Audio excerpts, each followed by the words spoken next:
Hollow eyes. My dog, who was missing for 5 months, returned home one morning. This is an account of the first 2 nights at home with him. I was just about to put on a pot of coffee when something brown caught my eye right outside the kitchen window. At the first glance I thought I must have left a coat out on the porch, but upon closer investigation I realized it wasn't. I nearly leapt through the glass when it hit me that I recognized this animal. On the porch was my dog Moose, who disappeared one night 5 months ago. I'll never forget that day.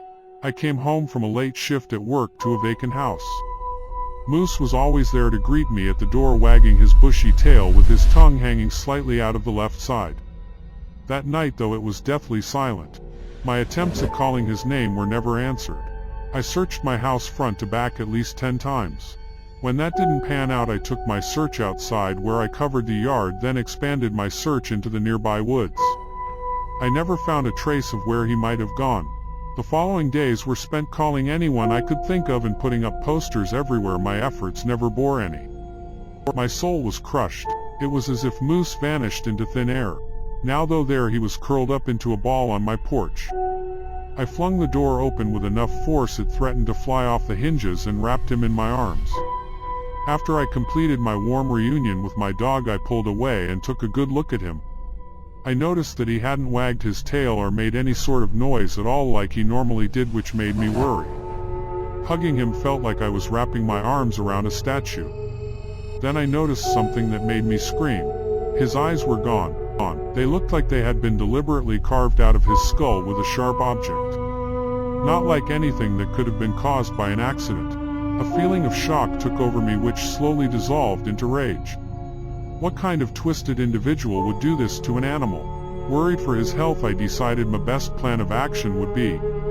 Moose didn't complain or emit any kind of emotion as I picked him up and put him in the back seat of my car. I honestly felt I had no idea what he might have gone through.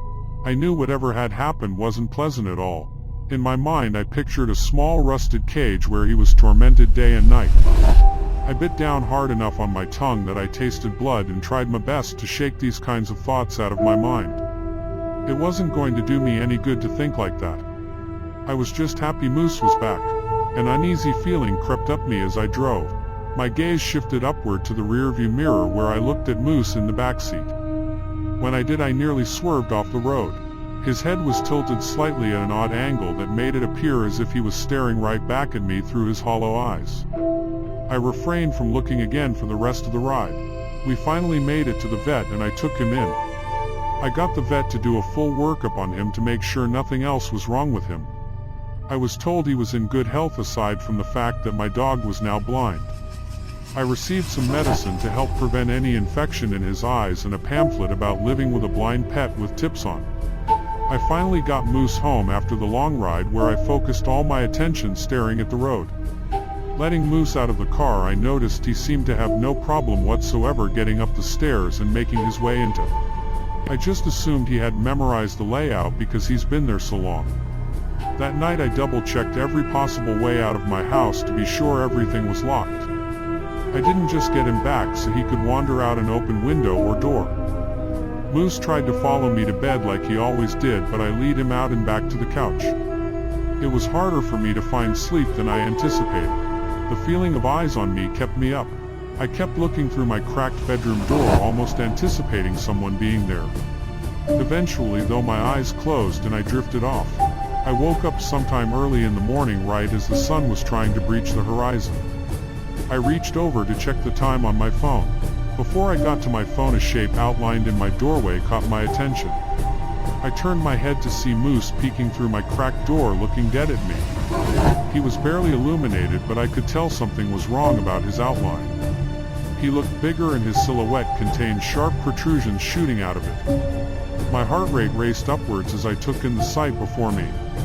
I guess he somehow noticed me looking, because he slowly disappeared past the door. I heard floorboards bend and creak as he made his way back down the hall. I laid in my bed well after the sun came up. I cracked my door and tiptoed into the living room, where I saw Moose sitting at the front door. He looked like he should. I felt like a fool for being scared of my own dog. His head turned as I entered and I walked over to pat him on the head. I was relieved I didn't walk in to see some mutated horror that was once my dog. I tried to shift the blame on me still being half asleep. A little while later I got ready and left for work. Before I did, I made sure Moose had some food and water, then told him goodbye and left for my shift. The whole time I was at work I couldn't help but think back on what I had seen that morning. I was just seeing things right? When I pulled into my driveway that afternoon I saw Moose looking out through the living. I say looking because the way his head was facing the window peering out at me in my car. It was like I could feel his gaze on me. I tried to ignore the goosebumps breaking out over my body as I got out of my car and headed for the front door. I watched the window as my foot landed on the first step and Moose hopped down from the window. I knew where he was heading. Right as I opened the door, Moose was there. I was happy for a moment because it reminded me of how it always was before he vanished. I walked past him and gave him a pat on the head and told him he was a god boy. Sure, he unnerved me a little, but I could never be scared of Moose. I still remember the day my parents brought him home from the shelter. Since then he's always been by my side. The rest of the evening was uneventful. I cooked dinner and gave Moose a healthy scoop of dog food that he practically inhaled. Me and Moose sat in the living room with a movie playing. I have the weekend off, so I had a few drinks during the movie. I noticed Moose was acting strange. Looking over at him, he was stiff as a board, peering out the window into the night. Like he was seeing something out there. When the movie finally ended along with my drinks, Moose was still looking outside. I figured I would give the yard a once-over with the flashlight to calm my nerves. I grabbed the flashlight I kept under the sink and opened my front door to peer out into the abyss that my yard became after. My house is positioned a good ways off from the road, so the street lamp's glow doesn't reach it. I scanned the tree line trying to see if anything was out there. Staring out, I felt as if the trees themselves were looking back at me. After a few minutes of scanning back and forth, I gave up. Whatever had Moose so spooked was beyond me. I got back inside and was getting ready for bed while Moose was still looking out the window. The only time he got up was to follow me into my bedroom, where I walked him back out to the couch and told him good night. That night I woke up to Moose barking. I leaned over to grab my phone, which told me it was 3:15 a.m. I hurried out of my room but froze halfway down the hallway. There was something off with Moose's barking. It was like he was reaching a lower octave with each bark. It didn't sound like it used to either. There was something predatorial about it. I slowly reached the end of the hall and peered around the wood paneling to get a look at where Moose was. When I saw Moose, I nearly cried out but stopped myself with a hand over my mouth. He looked as if he had put on at least 50 pounds, but that wasn't all though. His back was arched upward like a cat when it's scared, and parts of his spine had broken through the skin. Each exposed vertebra was sharp and serrated. His teeth were bared with his mouth curled into a snarl. I was so close to his bark now that it seemed to shake my very being. His attention wasn't on me though. His body was positioned facing the window, the same one he couldn't take his eyes off earlier. This time it wasn't only the darkness looking back beyond the window, it was accompanied by two wide eyes and a manic smile. My heart nearly jumped into my throat when I saw it. Then his gaze, which was fixed on Moose, shifted over to me, and this time I wasn't fast enough to suppress my scream. Moose began to turn around. His head turned with his body as he stood mere feet from me. Empty sockets instantly locking with my eyes. He stared intently for what felt like forever until I heard a knock at the door, followed by what sounded like stifled laughter. Like a hand clasped over a mouth, only allowing little pieces of it escape. My attention shifted from Moose to the front door as the knocking began to grow louder. Moose whirled around to face the door and began barking again. I just stood there shaking. I couldn't move. My heartbeat was in my ears and I was sure it was about to give out. The laughing grew and grew as I saw the doorway start to give under this person's inhuman strength. The door cracked and splintered as the man's blood-soaked hands began to appear from the other side.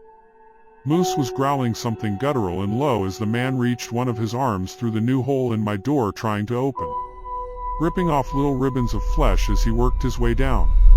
Laughter exploded into the room as the man's grip finally found the inside lock and began to turn.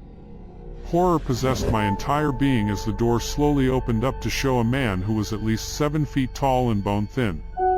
He stood right in the doorway with one of his bloody hands over his mouth, cackling like a disturbed child. "There you are." Those were the only words that escaped his lips before Moose launched himself at him. The man went completely airborne when Moose struck him. He crashed through the railing on the porch and was swallowed up by the darkness beyond. Moose trailed right behind him into the abyss. I sat there with my now empty bladder as the laughter from the man and Moose's howls grew quieter and quieter. How long I sat motionless before moving again is anyone's guess.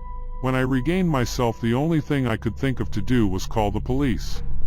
I repeated the night's event, only leaving out the part about what happened to Moose. I doubt they would believe that.